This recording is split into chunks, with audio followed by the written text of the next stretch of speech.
Osteobites, everyone. My name is Christina Iptoma, and I am mom to OsteoAngel Dylan and Director of Scientific Programs for MIB Agents. And today on Osteobites, we are talking with Brenna Carswell, who is a clinical trials navigator, and she's going to discuss the clinical trials process, tips for finding possible trials, and considerations when choosing a trial. So all really useful, practical stuff. Thanks so much, Brenna, for joining us on Osteobites today. We are thrilled to have you. And thank you to Mia for joining us as our panelist today. Of course. Mia is a fierce osteo warrior, and she's also our MIB Agents Junior Advisory Board Vice President. So a little bit more about our guest today. Brenna is a childhood cancer survivor herself and a mother of two, and she holds a master's degree in counseling psychology. And although oncology has been a key part of her life for over 30 years, she has worked directly with patients, families, researchers, and clinicians for the last 8 years. And along with pediatric cancer research and trials, she is passionate about humanitarian causes and child welfare. And before we get started, I have to put out a reminder out there about our Factor Osteo Conference, which is next week in San Diego. And if you aren't already planning to attend, it is not too late. You can still, book that last minute airfare. We have a few seats left for our general session, which features 50 expert speakers on osteosarcoma.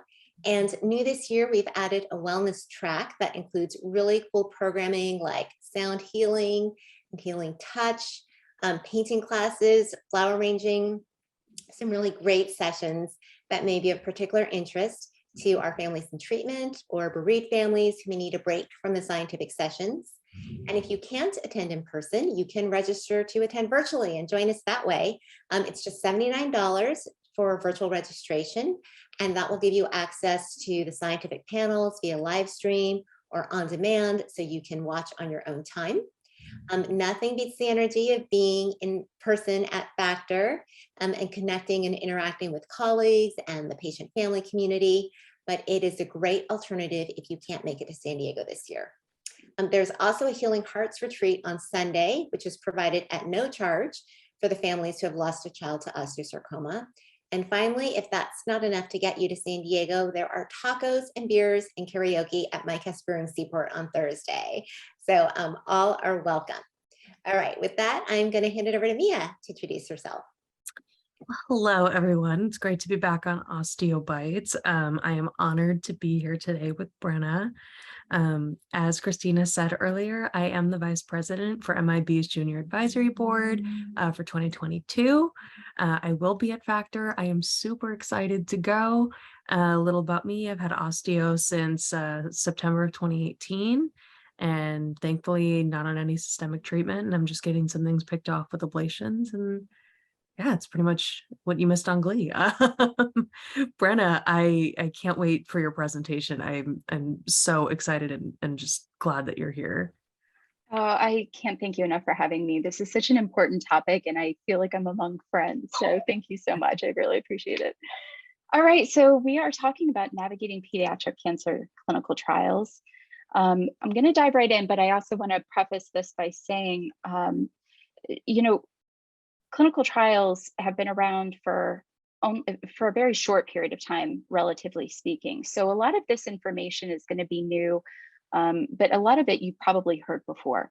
So bear with me. We're going to go through these slides, but if you do have questions, please put them in the chat as we go along. We want this to be a conversation so that you're getting the most out of this presentation. All right, so clinical trials must be conducted before a new drug, biologic, or device may be marketed in the United States, and this is the FDA's policy.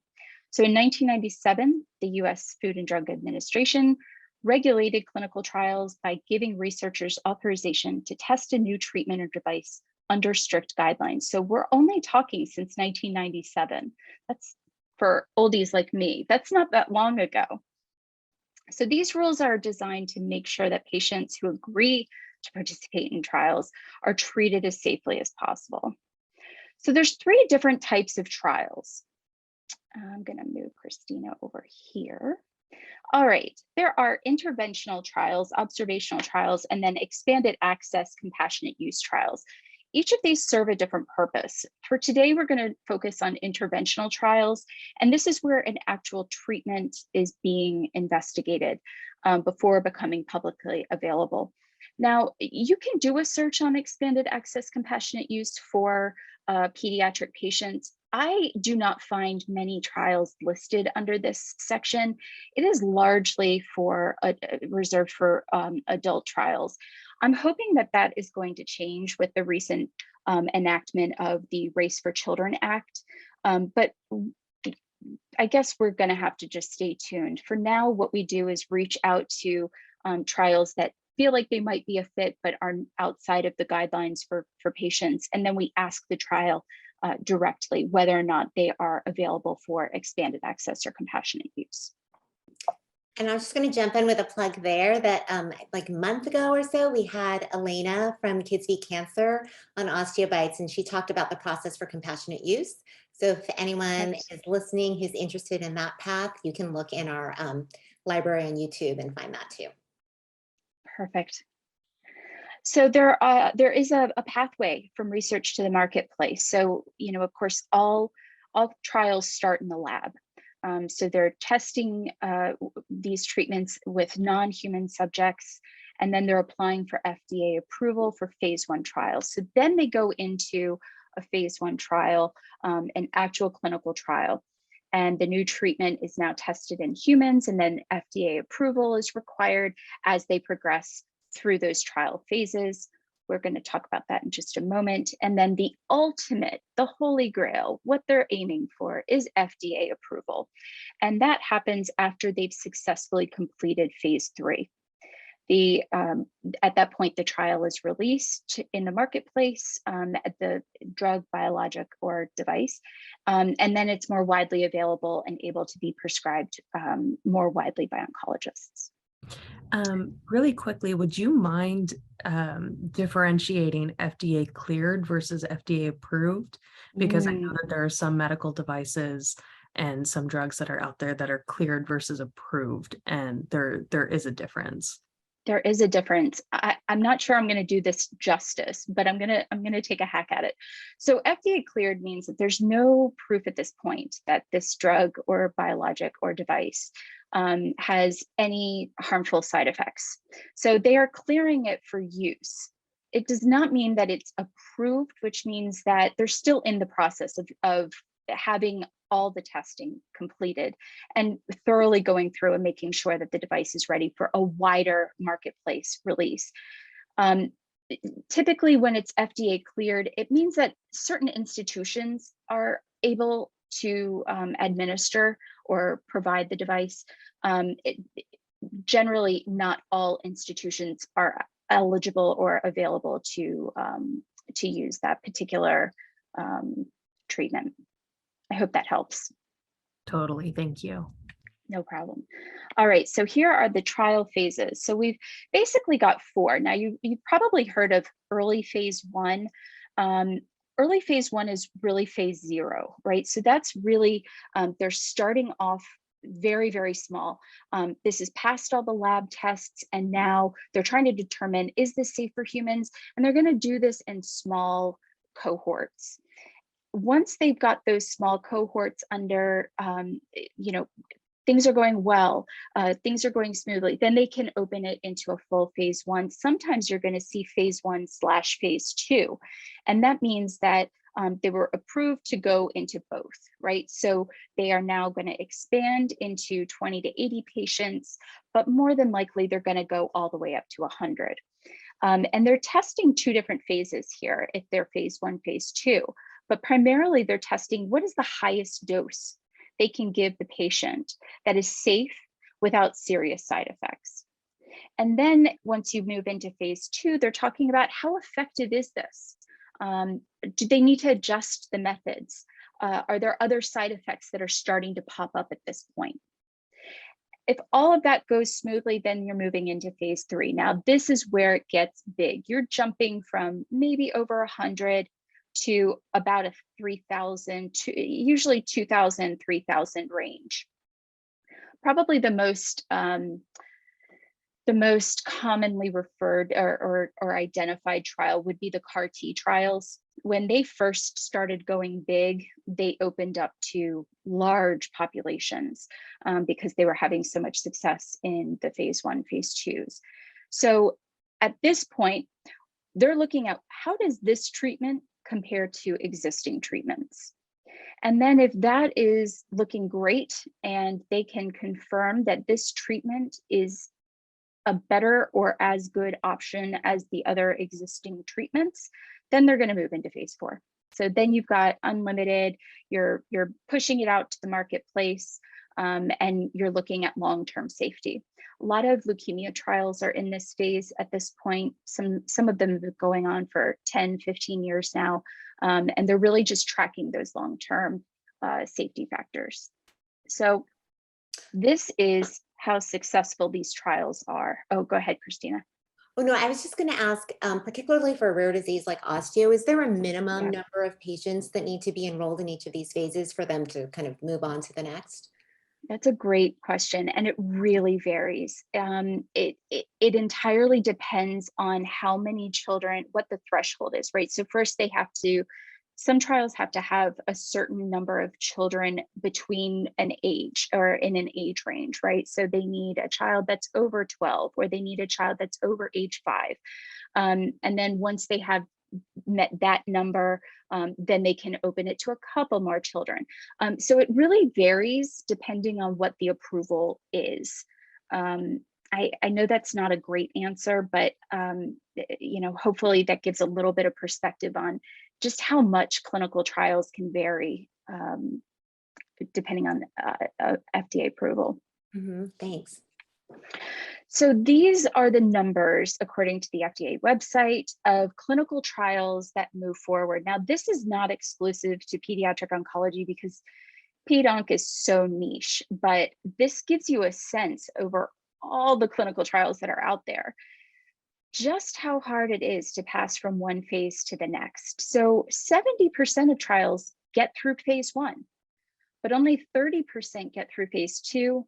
And now you're down to a quarter of trials getting through phase 3 to the marketplace. So it really is a victory when a trial gets to the point of being available in the marketplace. That's what everyone is hoping for. There's a number of reasons for this.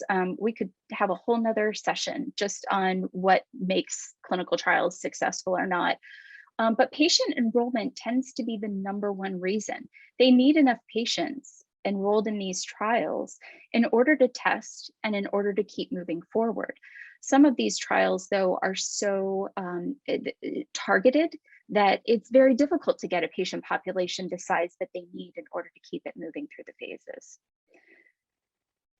So how are clinical trials funded?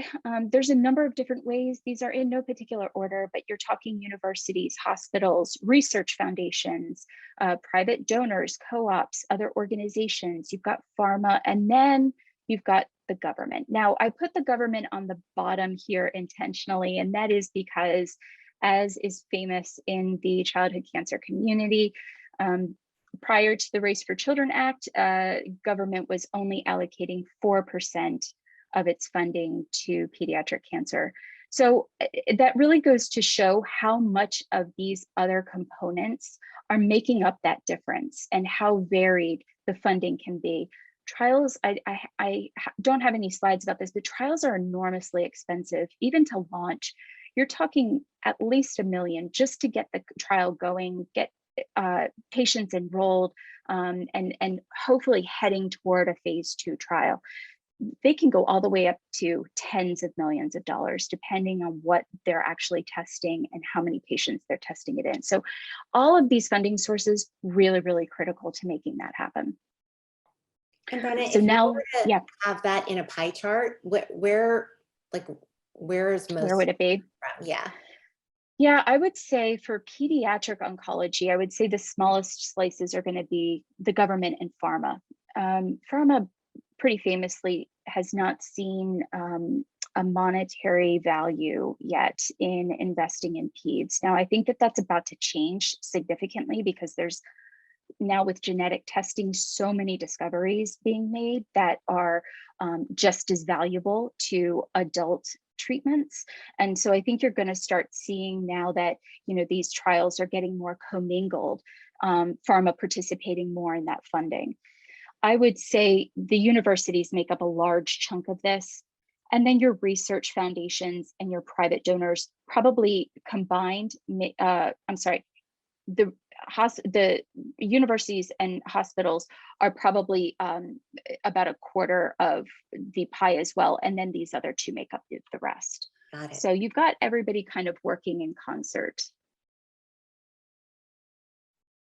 So we're going to talk briefly about myths, and I wish that I could spend even more time on this because I think there's so many myths out there about clinical trials. I think it's a little bit better in the pediatric cancer community because we know that trials are so essential for some of these super rare cancers. But I think that it's really important to acknowledge these myths. So placebos, by and large, are extremely rare in pediatric oncology clinical trials. And the reason for this is because the patients have to get treatment. There's not an option of giving them a placebo drug. Now, the only way that I've seen placebos in these trials is if the placebo is a standard treatment. So if they're comparing the standard treatment with the drug that's being investigated. Again, I've only seen it in the thousands of trials I've looked at. I've maybe only seen that twice. So it's really uncommon. A lot of people think that they're going to be treated like guinea pigs, right? We've heard this a lot, especially in the media, right? I don't want to be poked. And that's actually not true. Patients get much more attention and care on a trial because they are so tightly regulated and monitored. There are protocols for everything when it comes to how a patient is treated and what types of treatments and how they are administered. So that's really an outdated myth, at least in pediatric oncology. I can't speak for the rest of clinical trials, but in pediatric oncology. So this idea also that a clinical trial is only a last resort, I really cannot stress enough how inaccurate this is. This is a really outdated concept. I'm sure that when clinical trials were first approved, that was probably more the case. It is no longer the case. Almost every researcher that I have talked to has said, we wish we were getting patients right out of diagnosis. Because by the time a patient gets to a trial at a last resort, they've already had multiple treatments. And those treatments have taught those cancers how to be even smarter. And so there is less of an opportunity for the drug that's being investigated to really be effective at that point, because they've been built up to be a super army and they've been built up to be, you know, duck and hide. I really can't stress enough that at diagnosis, it's a great idea to talk with your medical team and see if there's a trial that might be a good fit. The idea that there are no trials for rare diagnoses, again, totally inaccurate. More and more trials are focusing on rare diagnoses because they may hold the key for understanding a larger picture. This is particularly true for these genetic mutations that are being discovered. Next generation sequencing like Foundation One and that sort of stuff, they are really holding the key for bigger discoveries. And they are being targeted now in these trials to see if maybe going a more targeted route is more effective. So while I can't say that there's a trial for every super rare cancer type, I can say that there are way more than people realize. The idea that insurance won't cover it is outdated thanks to the Affordable Care Act. This made it a requirement of insurance to cover the same costs of a trial as a regular treatment. So any testing that would take place in regular treatment has to be covered on a trial too. There are some costs that insurance is not required to cover. And so those are always important and they are disclosed when you go into a trial interview, which we're going to talk about in a little bit. All doctors know about every trial? Impossible. That is not possible. There are thousands of trials out there. And again, the rarer the disease type and the more focused the trial is trying to get, the least likely every oncologist is going to know about it. There are trials hitting the clinicaltrials.gov website all the time. And I talked to researchers who are totally plugged in and they hadn't heard of some of the trials that I'm bringing up to them. So it's just not possible. And, you know, that's not something to fault them for, because they are really focused on treating the patient as they are in front of them. Now, that doesn't mean that they're not going to help look for a trial, but it does mean that they're not going to know every single trial that's out there.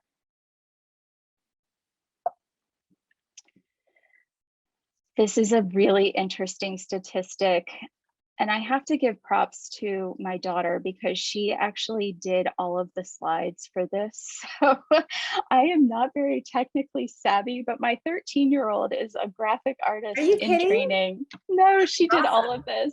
She loved it. So she came up with this slide, and I really, really love it because it really highlights the fact that pediatric oncology leads the way for clinical trials. 60% of patients under 29 enroll in a trial. That's a really staggering number. It means that there's a lot of power in that age range. Now, some of those are, again, taking into consideration young adults, but a lot of them are for peds. So let's talk about the enrollment process. So once a trial is found, right, we're going to have a conversation with the trial, their administration, their coordinators, to determine preliminary eligibility. And this means like the very, broad view. Do they meet the basic eligibility criteria? At that point, medical records are sent if we pass that first stage. So they're going to want to see scans. They're going to want to see genomic testing. They're going to want to see the latest treatment notes. That all helps them to get a sense of whether they are actually going to meet the trial eligibility for what they are studying. If that looks good, we move to a trial interview. The records and tests indicate eligibility, then the trial team meets with the family, and sometimes they also meet with the home treatment team. And then they go over informed consent.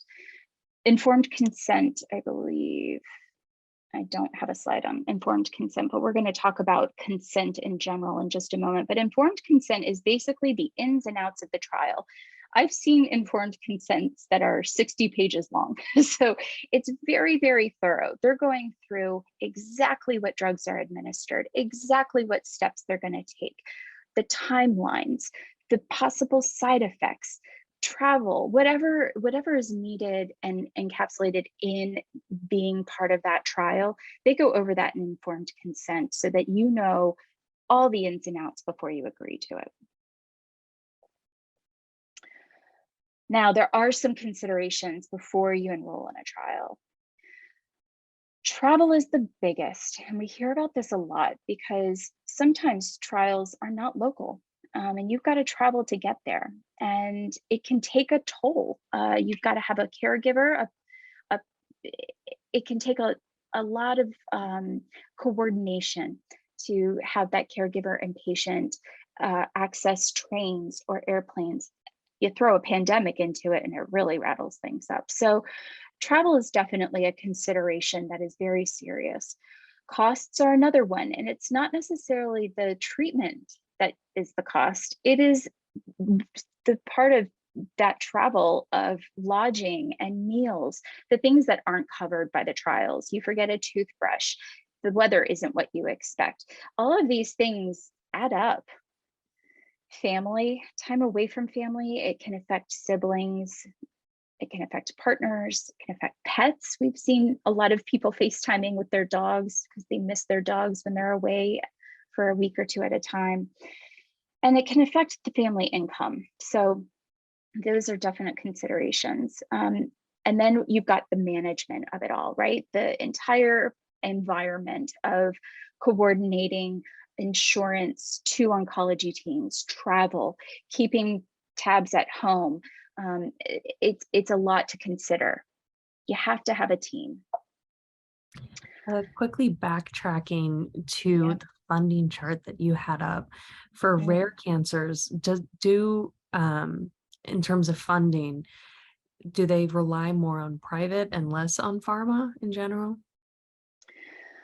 In my experience, that's what I've seen. Now, once they've got a really good result from preliminary testing, sometimes pharma gets involved at that point because they see an opportunity.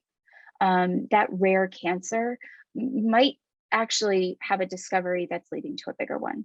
So it really just depends on what the trial is actually covering. Is it a device? Is it a biologic? Biologics are very in right now. It's the trend in research. So pharma's kind of sitting up a little bit more on that because they're realizing that they can apply that to other illnesses, other cohorts, other populations, other age groups. I wouldn't necessarily say that it's limited to super rare cancer types. I think this is pretty common across all of it because pharma in general looks at childhood cancer as being rare anyway. I know that for myself as a survivor, and Liam, maybe you feel this way too, it does not feel so rare. It feels way more common than I would like it to be. Unfortunately, when they put it in a bigger context of other disease types, other cancers, pharma sees this as a small population. I hope that answers your question. It totally does. Thank you. Okay, great. All right, so let's talk about agreeing to participate. And this means all parties, right? Because we don't just have little kids entering trials, right? So let's talk about informed consent. This is when the custodial parents of the child, or custodian, I should say custodial guardians of the child, learn all of the details about the trial before deciding when to enroll. We talked about that just a moment. Another important part of informed consent that I did not just talk about is patient rights. Informed consent goes into a lot of detail because remember one of those first slides that I showed you about why the FDA started approving clinical trials. It's the safety aspect. They want to make sure that the patient is really aware of what their rights are so that they can leave the trial at any time, they can change their mind. Signing those consent forms does not mean that you are committing forever. There's a lot of rights that patients have, and it's important. It's an important part of informed consent. So then we've got assent, and assent is when the age of consent in the US is 18. So when it is thought that the child is old enough to understand the treatment and the process and what they're about to go through, they explain this to the child and they ask for the child to agree. This is for children. They tend to do it for children starting around 8 or 9 years old. At that point, there's a little bit more of a cognitive understanding of what they're going through, and they can help make that decision whether or not they want to proceed and go by enrolling in the trial. This really varies. It varies trial to trial, it varies family to family, and it really varies patient to patient. Of course, there are so many factors that go into whether a child really conceptually understands what's happening and is able to assent. But it's an important factor.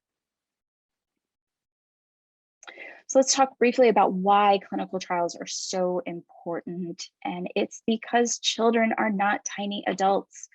Their cells are much younger, they're more resilient, their bodies are growing and developing at a much faster rate than adults. And for that reason, their bodies do respond differently to drugs than adults. And then also because more and more children are being diagnosed with cancers that were typically seen in adults. We're seeing more and more children with cancers that are intestinal or lymphoma that were typically never seen in children. And now this is becoming more common. So this is why we need clinical trials. It means that we need to have enough treatments for these children. The only way to do that is research. Let's also talk about disparities in trial enrollment. This is a really big one for me. This is a passion point for me because I think that it also speaks to what we were talking about earlier with those enrollment numbers and the success of the trials through the phases. Part of the reason that trials are not successful, as I mentioned, is because of enrollment. And these are some factors. So you've got age limits. A lot of trials typically cap at age 12, or they cap at 18. And you've got some children who are still children at 19. Then you've also got children who are, being treated for adult cancers, and the trial age limits are outside of the cap. So age limits in trials are definitely an issue, but it usually is centered on FDA approval. Cultural experience is another really big factor that we need to address more considerately. There's a long history of inhumane and involuntary participation in studies by underserved communities, and it has understandably created a deep distrust. We need to repair that.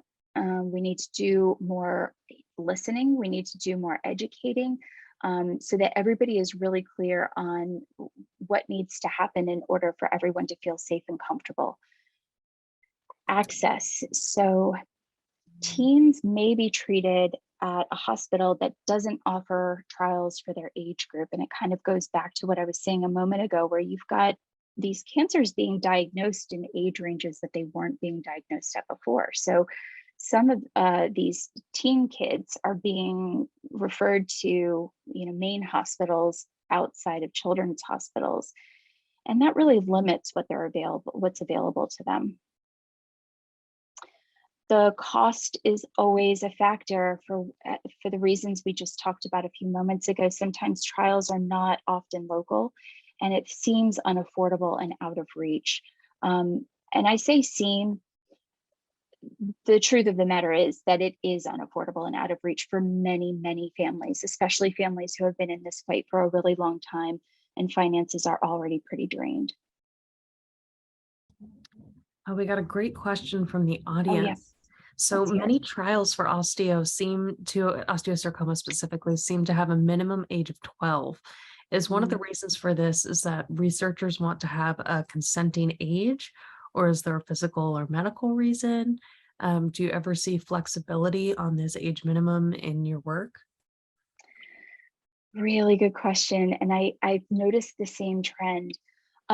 I think it has much less to do with consent and assent, and I think it has much more to do with cell viability. I think it has a lot more to do with the fact that, at 12, you've got cells and you've got a body that is more developed than a 5-year-old.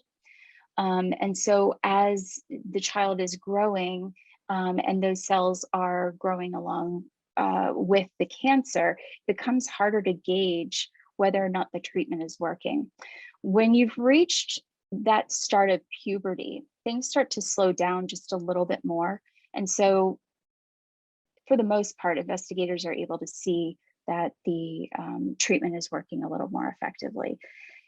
After they have reached that point, after they've enrolled enough patients, 12 and up, then you start seeing it open up a little bit more to the younger populations. But I think a lot of the FDA reasoning behind it is safety for those younger children because their cells are still developing.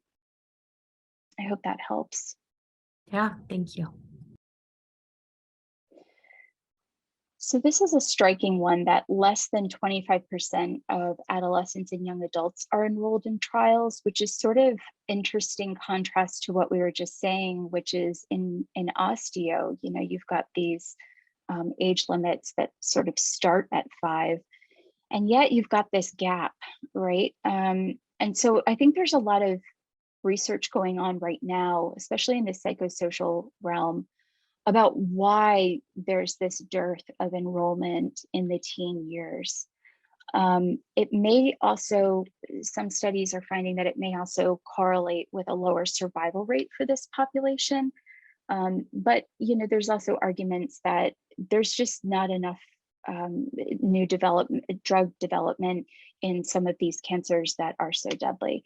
Osteo being one of them. There really have not been tremendous strides in osteo in the last 20, 30 years until now. We're seeing a lot more studies opening up. We're seeing some progression. So we're hoping that that number increases. Less than 15% of patients enrolled in trials are not white. That's a really staggering number. 85% of those enrolled in trials. Now, this is not just pediatrics. This is across oncology. But this also speaks to that point that we really need to listen and hear all of the communities that are involved in oncology and find out why we're not enrolling other populations. It really does not, in this day and age, we're in 2022, it doesn't make sense why we are not seeing more diverse trial enrollment. Now, again, in that other slide, we talked about some of those factors that might be inhibiting enrollment. I think that we need to have a little more education on this, but I also think that we really need to have more conversations about this. I really think that at least in some of the conversations I've had with people, they're very cautious about addressing this. I think they don't want to offend, or they don't want to dive into uncomfortable territory. I'm there, let's dive into it. I don't want to see kids die. So I think that this is more important, that we actually address trials that need to open to all kids and all colors and all backgrounds.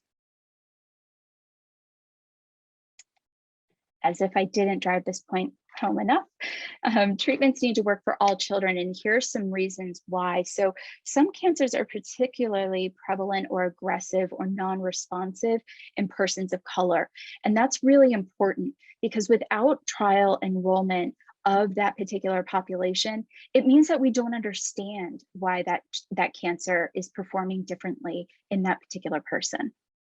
Access to treatment, efficacy of the disease and treatment options, exposure in at-risk environments, and scientists believe genetics and genomics are just some of the factors that play into why we need to study and develop more treatments for children.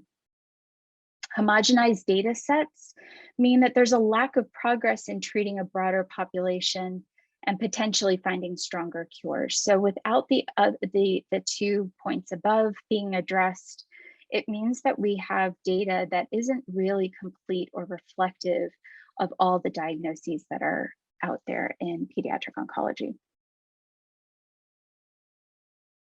So top 4 reasons to work with a navigator. The first is that looking at all options is a patient's right. Not all families feel supported in their search for treatment options by their home oncologists or institutions. Navigation is an independent resource, and it does not provide medical advice, it just provides information. As I mentioned earlier, when we were talking about not all oncologists know about all trials, a lot of medical teams are so busy with the caseloads that they have that they don't have time to do comprehensive trial searches. There are hundreds of patients on a caseload, and medical teams don't always have the ability to go in and do a detailed search for a particular patient. Sometimes they will just refer based on the trials that they've heard about, the ones that are finding success and being talked about, but it doesn't really account for the trials that are finding success at an earlier level that have not yet been popularized and discussed.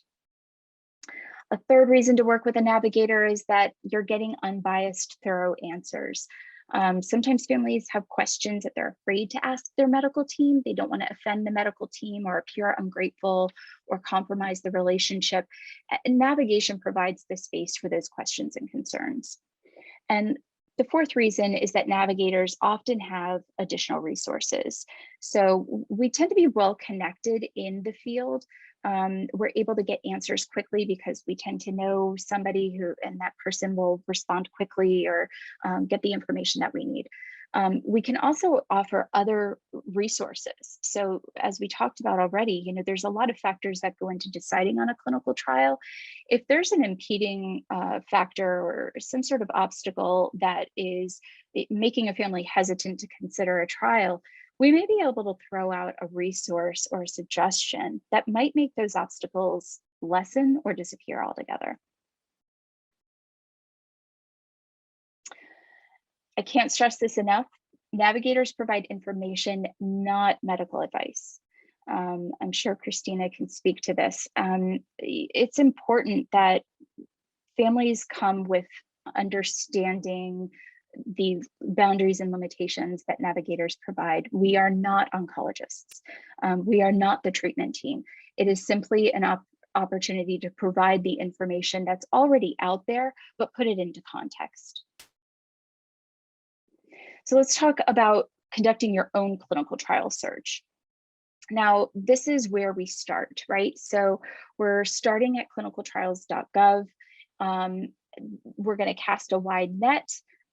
We are going to start with the cancer type, and then we're going to select the primary country that you want to look for the trial. And then you're going to hit advanced search if you want to get more detailed. Enter the patient's name or age rather, search for a particular trial phase. There's a lot of different options. So I'm going to skip this page. Now, why do we start with clinicaltrials.gov? And that's because it's the most centralized, vetted, and comprehensive source of trials approved in the United States by the FDA. I know a number of larger research institutions list their trials on their website. It can be a good source of information. It is not the only source of information, and I have found that sometimes those websites are out of date. It's not to say that clinicaltrials.gov is always up to date, but it is centralized, and you're going to get a much more complete picture of the trials available and the other locations than you will going to individual research center sites. Sometimes though, those sites, the individual researcher sites are great because they're giving you a sense of who the actual researcher is. So I don't want to say don't use those sites. I'm saying that this is just a more centralized, comprehensive place to get them. We have another great question that came in from Great. the audience just now. Is it common for patients to be accepted into a clinical trial outside of the US? And if so, is it common for insurance to cover some of those costs? Really good question. I stay away from international trials for a couple of reasons. I'm gonna talk about that in a few minutes. There are wonderful trials outside of the US. The US is not the only place where important discoveries are being made. I know for a fact that there are trials in the US that are also the exact same trial that's running in Germany or Switzerland, or I've seen China, I've seen Australia. The bigger problem is the second part of that question, which is insurance. I have yet to see insurance cover an international trial. I see insurance debate covering US trials. I say that, that sort of sounds contradictory to the slide from earlier that insurance companies have to cover all costs. But again, it doesn't mean that insurance companies aren't going to try not to cover all costs. So that's part of the trial coordinator's position. There's administration within a trial that works with insurance companies, particularly if they are, denying a charge that is actually they should be covering. That doesn't happen internationally. Those trials do not take US insurance. They're going to ask for out-of-pocket payment. From what I've seen. Now, I can't speak for every single trial that's out there because trials can vary so much. There isn't a ct.gov internationally. Now, this database does list international trials as they come in, as they are registered, but there isn't a centralized international organization that is vetting all of these trials and posting them based on some sort of government approval. I hope that answers that question. Yep, totally does. Thank you. Awesome. So, yep, here's the Right on cue. Here's that bullet point. So trial information for other countries is available on ct.gov, but I do again caution at looking at what agencies have reviewed and approved those trials, because it really varies country to country. I strongly suggest, before investigating a trial any deeper, if you do hear of an international trial, talk to the medical team about it. Make sure that it's vetted, make sure that it's gone through the proper approval. Trial sites include the most critical, this site includes a trial's most critical information. Sometimes there are additional details that are not available on ct.gov. And so that's why it's important to contact the trial sites. I can't tell you how many searches I've done where I've gone to contact the trial site to go over eligibility and just make sure that there's some preliminary eligibility that would allow me to include that trial on a list that I'm giving to a family. And then I find out from the trial that there's a whole bunch of inclusion or exclusion criteria that was not listed on the site. And part of that, as I've understood it, is that there's just a limited space, but also some of those inclusion, exclusion criterion are being developed in real time. So some of them have already submitted that criterion to be updated in clinicaltrials.gov, and it just hasn't made it there yet. But again, that's another reason why it's so important to contact the trial site and just get all the details if you're interested in it, just to make sure that you're either meeting the eligibility requirements or that you're not excluded. Sometimes it can make it seem like maybe a trial is not an option when it might be. The ct.gov does recognize that there is that lag time that I was just talking about in publishing trial updates. They're really working to improve this. They're doing this two different ways. They're looking internally. I understand that they're hiring more staff. The other thing that they're doing is revamping their website. There's a beta version out there right now that they're testing. You know, like most government agencies, it definitely takes a little bit of time for things to actually come into fruition, but I like the evolution that I'm seeing so far. I think they're really hearing the suggestions from the medical community about how to strengthen the website. So again, ct.gov, a great place to start. A couple questions about that, Brenna. I know just in the past when looking at clinical trials, even though they're closed or it's a past clinical trial, it's just interesting to see the published data, but often there is no circling back to publish the data. Is there any like requirement for the investigators to circle back with that? I have not seen that requirement. I would really love to see it more strongly enforced. I think that, again, part of it is that there's I think that clinicaltrials.gov needs to have more staff. There's really not enough people to update these thousands and thousands of trials, but following up with these trials to get that data is really important.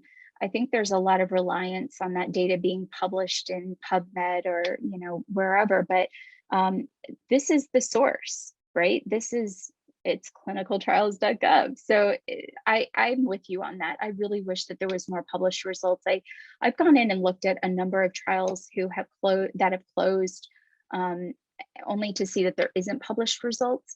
To the contrary, though, I've seen trials that are still open and enrolling and they are publishing results. So that's also a nice contrast, but I'm with you 100%. And on the recruiting status, I also have found in my personal experience that even though it looks like it's recruiting, when you contact the institution, they might either be full or they're just in that really early stage where they have to do that very slow recruitment where they're, 2 patients and everything goes well with those 2 patients and they can kind of move on. So always a good idea probably to contact the PI and even just to make that contact so that if there is a list of sorts that you're, on that list. Exactly. And that's another reason why a navigator is really helpful. I really hate putting a trial on a list and offering that to a family only to find out that that trial is not actually recruiting. That's another reason why I like having that conversation with the trials, making sure that the information that I'm looking at is accurate. You are exactly right. I think it might have been one of the searches I was doing for you that I contacted a trial in Michigan, and it looked great. This trial looked awesome. It was like a genetic match. It was the age requirements were like just a home run. And I contacted the trial and they said, "Oh, we're closed."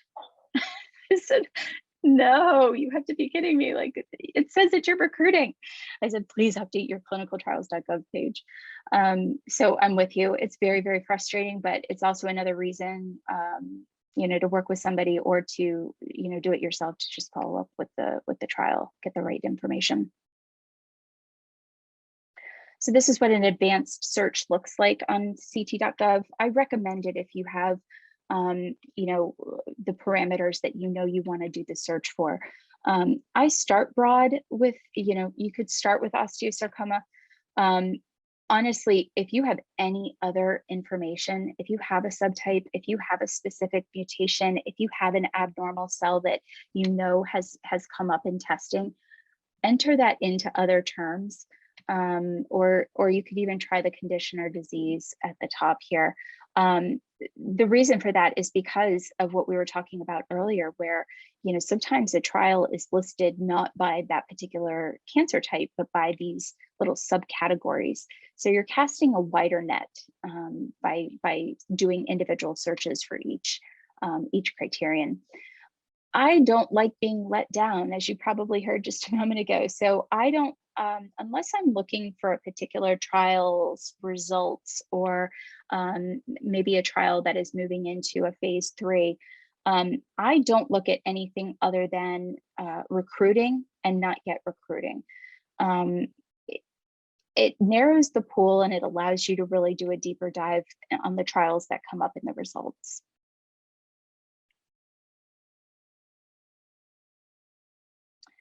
So here's the result, what the results will look like if you're doing this search criterion. So you've got 66 trials found based on this criterion. You can see below the list, each of these categories, you're able to change what you're seeing. If you want to see more information, there's ways to add in different columns as well.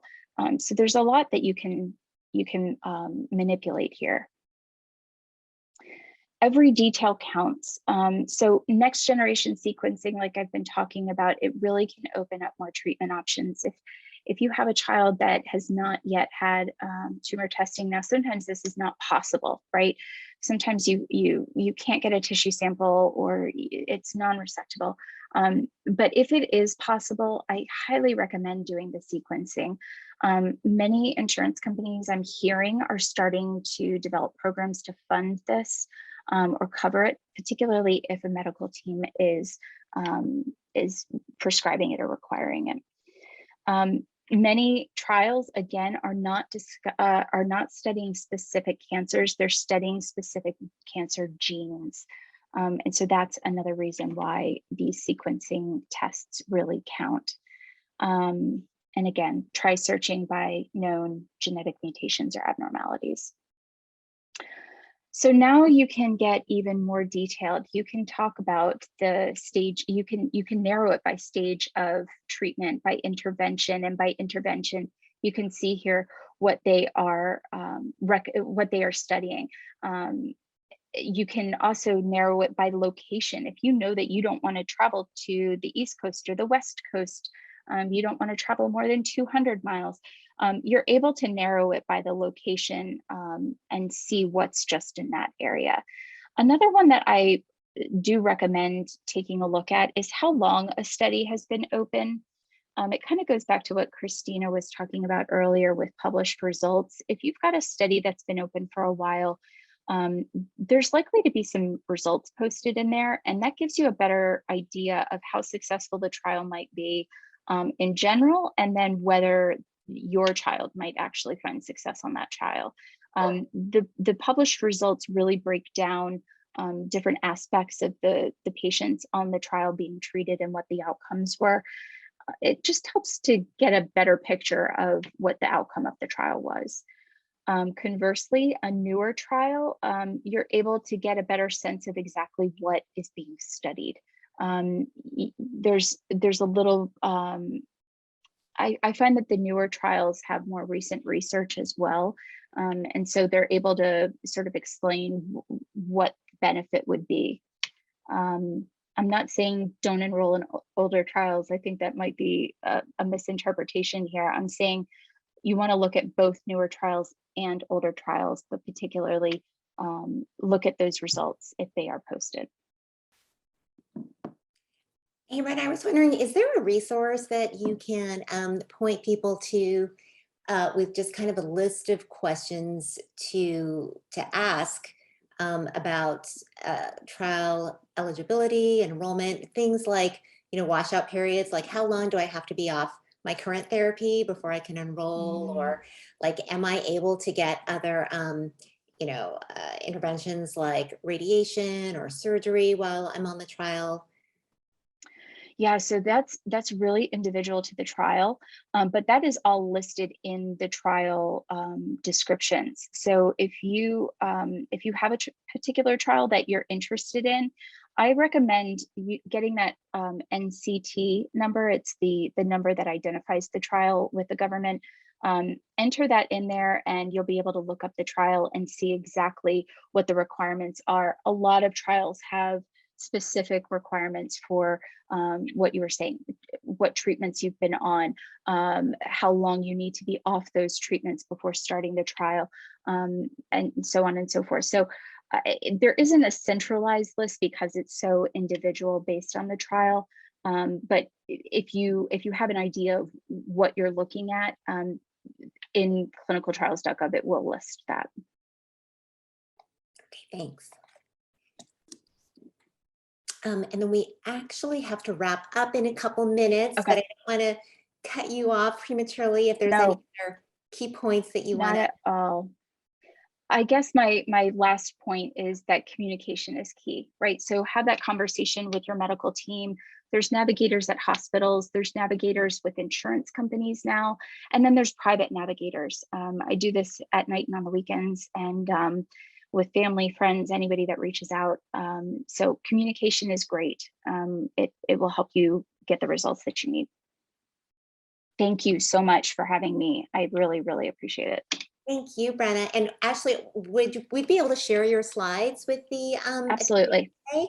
That'd be terrific. So we'll make sure that we share those with everyone. And I think Brenna has also graciously offered to share her email address with folks if anyone has further questions or would like help navigating clinical trials. And thank you so much, Brenna, for joining us today. And Mia also, thank you for always making it better for pediatric oncology patients everywhere. More information on this and all osteobites can be found on YouTube, mibagents.org, or your favorite podcast place. And because we'll be at Factor Conference next week and recovering the following week, we're taking a 2-week break from Osteobites, but we'll be back on July 7th to talk to orthopedic oncologist Dr. Daniel Prince from Memorial Sloan Kettering Cancer Center and osteo warrior Liam Beachy about bone transportation for OS, patient and surgeon perspectives. Thank you again, Brenna and Mia, for spending an hour with us today. And thank you all for joining us today on Osteobites. We hope to see you in a couple of weeks when we chat with Dr. Daniel Prince and osteo warrior Liam Beachy about bone transportation for OS. And in the meantime, go to our website, mibagents.org, to take your seat virtual. And it's still not too late to join us in San Diego at Factor. And we look forward to seeing you all there. Thanks so much. And we'll see you in a couple weeks. Thanks, Brenna. Thanks, Mia. Brenna. Thank you, Christina. Thank you. Thanks, Mia.